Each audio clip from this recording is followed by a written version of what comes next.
चीजें क्लैरिफाई आपने क्यों नहीं की, पूरी तरीके से क्लियर क्यों नहीं की। तो विज्ञापन की ये कॉपी हम आपको दिखा रहे हैं, सभी मेहमान हमारे साथ जुड़े हुए हैं, चलिए उनसे बात भी करेंगे और एक एक कर हम उनका परिचय करवाना चाहेंगे। कांग्रेस प्रवक्ता असिता तिवारी जी हमारे साथ मौजूद हैं, अभिषेक झा है, जेडी प्रवक्ता हमारे साथ मौजूद है, अश्विनी पांडे जी हैं हमारे साथ मौजूद है, जो कि स्टेट और टेट जो अभ्यर्थी संघ है उनसे जुड़े हुए हैं। अश्विनी ओझा है, ये है एसटीटी उत्तीर्ण अभ्यर्थी 2011 पटना से जुड़े हुए हैं। और बात करते हैं, चलिए शुरू करते हैं अश्विनी पांडे से। अश्विनी पांडे जी, कई चीजें हो रही है लेकिन अभी तक लोगों को यह लग रहा है कि कंफ्यूजन में अभ्यर्थी हैं, उन्हें समझ नहीं आ रहा, शिक्षा मंत्री समझाने की कोशिश कर रहे हैं। चलिए आपसे बातचीत करेंगे, लेकिन उससे पहले शिक्षा मंत्री से जब आज बातचीत हुई तो किस तरीके से एक एक बिंदु को उन्होंने क्लैरिफाई करने की कोशिश की है, इसे हम सबसे पहले दिखाते हैं और सुनाते हैं। सातवें चरण की जो रिक्तियां प्रकाशित होंगी उसमें 2011 वाले भी आवेदन डाल सकते हैं। और आप जो कह रहे हैं कि वो 2011 वाले नियुक्ति के इंतजार में हैं, आपको तो पता होना चाहिए कि वो इंतजार अब छोड़ चुके थे, वो निराश हो चुके थे।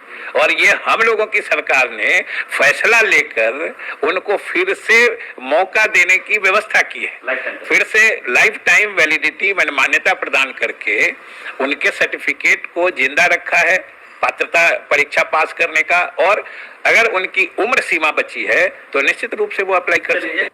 चलिए, मंत्री जी की बात आपने सुनी, उन्होंने कहा कि एक मौका हमने दिया है 2011 वालों को भी। ये तो अच्छा है कि हमारी सरकार ने कुछ बेहतर सोचा है। आधार पर ये कह रहे हैं कि आप क्वालिफाइड हैं, लेकिन अगर मेरिट में नहीं है तो कोई दिक्कत नहीं है, सब कुछ हो जाएगा। आखिर क्या आधार है इसका, बरगला क्यों रहे?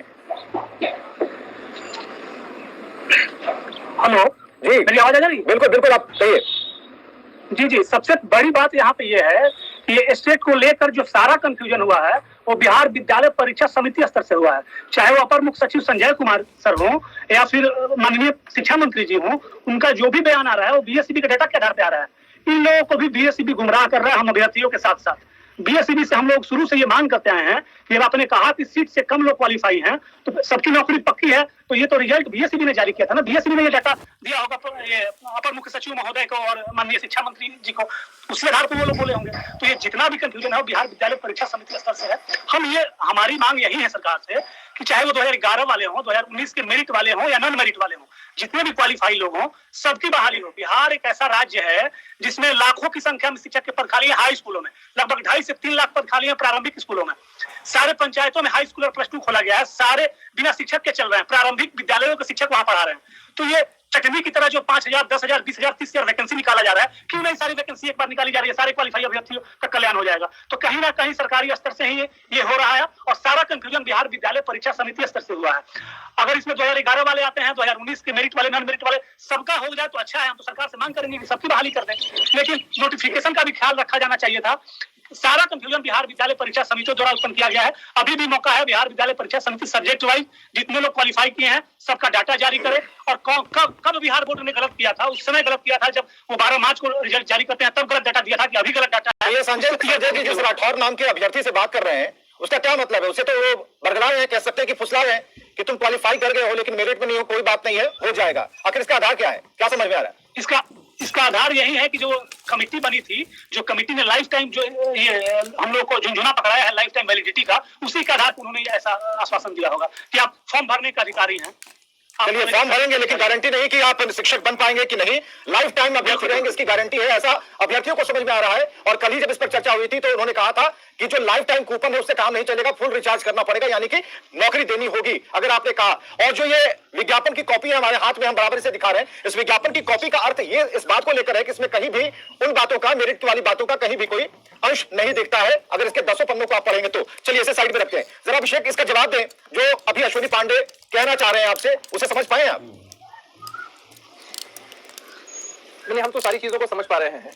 विवेक जी, आपने देखा था कि कुछ देर पहले, मतलब कुछ घंटे पहले ही आपके चैनल ने एक विस्तृत इंटरव्यू माननीय शिक्षा मंत्री विजय चौधरी जी का चलाया। उसमें आप लोगों ने सभी सवाल जो भी शिक्षक अभ्यर्थियों की तरफ से हो सकते हैं, बिंदु पर आपने सारे सवालों को पूछा और उन सवालों में उन्होंने पूरे तरीके से स्पष्ट किया है, कहीं कोई कंफ्यूजन की जगह नहीं होनी चाहिए। आपने अभी एक ऑडियो क्लिप भी चलाई जब विभाग की तरफ से यह कहा जा रहा है कि जो भी लोग पात्र हो चुके हैं, जिन लोगों ने भी परीक्षा क्वालिफाई कर दी है, अब तो नियोजन इकाइयों में जैसे जैसे रिक्तियां आएंगी, आप भी विज्ञापन दिखा रहे हैं, उनमें ये लोग अप्लाई करेंगे और अप्लाई करने के बाद वहां की मेरिट लिस्ट के हिसाब से उनकी नियुक्ति हो जाएगी। तो उसमें कंफ्यूजन कहां है? जब ये पात्रता परीक्षा है। ठीक है अश्विनी पांडे, अगर मैं मौन हो जाता हूं, अश्विनी पांडे, अभिषेक झा आपके पास है, हम आप दोनों को स्क्रीन पर ला रहे हैं। आप दोनों को स्क्रीन पर ला रहे हैं क्योंकि जरूरी है कि सरकार कंफ्यूजन में है या फिर अभ्यर्थी कंफ्यूजन में है। आप लोग जरा दूर कर लीजिए, थोड़ा वक्त हम आपको दे रहे हैं, स्क्रीन पर आइए दोनों। अभिषेक जी से एक अनुरोध है। अभिषेक जी से पिछले डिबेट में मैंने चर्चा किया था, शिक्षा मंत्री जी का अभी जो बाइट चला उसमें उन्होंने क्या कहा है कि आपको लाइफ टाइम की वैलिडिटी दी जाती है बशर्ते कि आपका उम्र बचा हो। 2011 से जो बहाली चल रहा है 2021 तक कंप्लीट नहीं हुआ, एक दशक लग गया। तो हम लोग अगर 21 वाले हैं, 2019 का जो है 21 में रिजल्ट आता है, तो हमारा तो बहाली 41 तक नहीं होगा जो वर्तमान प्रोसेस है। और जितना वैकेंसी 2021 तक है सबको जोड़ के अगर किया जाए और सेंट्रलाइज ढंग से किया जाए तो सारे अभ्यर्थियों का कल्याण हो जाएगा और बिहार का जो होनहार बच्चे हैं उनका भी भविष्य संवरेगा, सरकारी स्कूलें और मजबूत होंगी, जिससे हमारे गांव में बैठे हुए जो आम लोग अश्विनी पांडे पहले अपना कंफ्यूजन दूर कीजिए, जो सवाल है आपको पांडे, इसीलिए हमने अभिषेक को लाया स्क्रीन पर। आप लोग कंफ्यूजन जरा दूर कर लीजिए, आप दोनों को मैंने स्क्रीन पर लाया।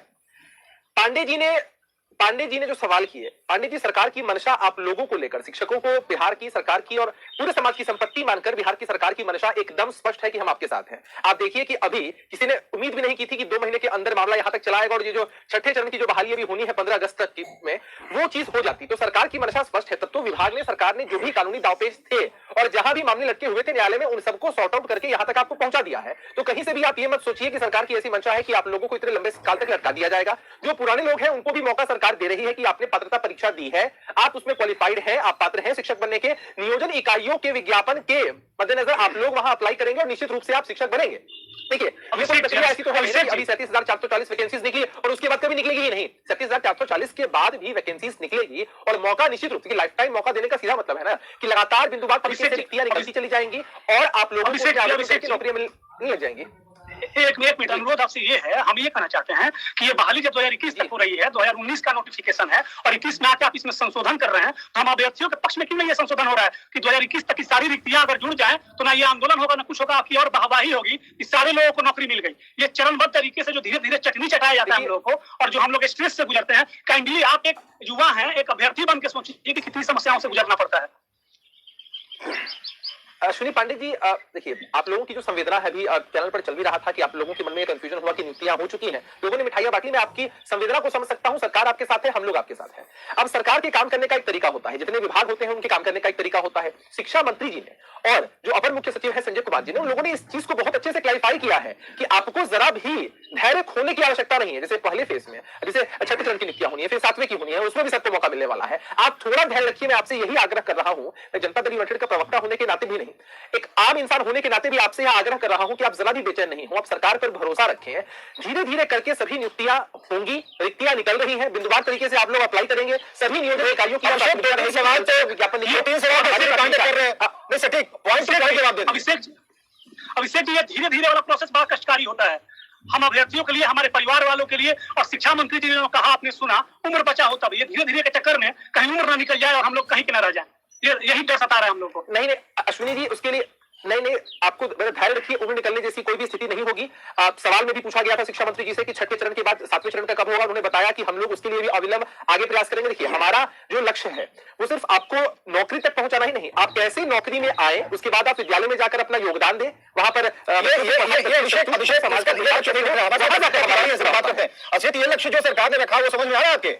अभ्यर्थी बनकर जरा सोचिएगा, 2011 वाला तो 21 जून को एक्सपायर कर गया जी। आखिर इसके पीछे नहीं समझ में छाछ कुछ फूके पिएगा ना।